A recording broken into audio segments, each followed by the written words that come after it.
T പത്മനാഭൻ്റെ മണ്ണും മനുഷ്യനും എന്ന കഥയിലെ പ്രധാന കഥാപാത്രമാണ് കെ.യു. നായർ. പരിസരവാസികളോടും പ്രകൃതിയോടും അദ്ദേഹം അടുപ്പം കാണിക്കുന്നില്ല. കഥാകൃത്തിനോട് മാത്രമാണ് അയാൾക്ക് അടുപ്പമുള്ളത്. ആഡംബര ബംഗ്ലാവിൽ അദ്ദേഹം തനിച്ചാണ് താമസം. ശേഷിച്ച കാലം മക്കളോടും മരുമക്കളോടുമൊപ്പം സന്തോഷത്തോടെ ജീവിക്കാൻ അയാൾ ആഗ്രഹിക്കുന്നു.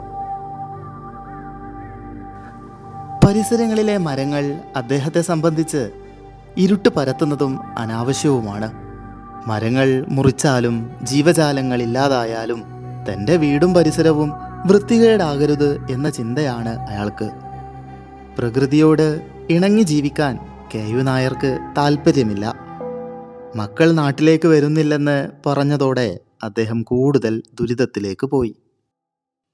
ലാളിത്യം, സൗന്ദര്യബോധം, സമഭാവന എന്നിവ കെ.യു. നായർക്ക് ഇല്ല. ധനസമ്പാദനമാണ് അദ്ദേഹത്തിൻ്റെ ജീവിത ലക്ഷ്യം. കൊട്ടാരം പോലുള്ള വീട് വിട്ടുപോകുന്ന കെ.യു. നായരെയാണ് ഒടുക്കം നമുക്ക് കഥയിൽ കാണാൻ സാധിക്കുന്നത്. പ്രകൃതിയോടും മനുഷ്യനോടും അടുപ്പമില്ലാത്തവർക്ക് ഇതുതന്നെയാവും ഗതി എന്ന് കഥാകൃത്ത് കെ.യു. നായരിലൂടെ ഓർമ്മപ്പെടുത്തുന്നു.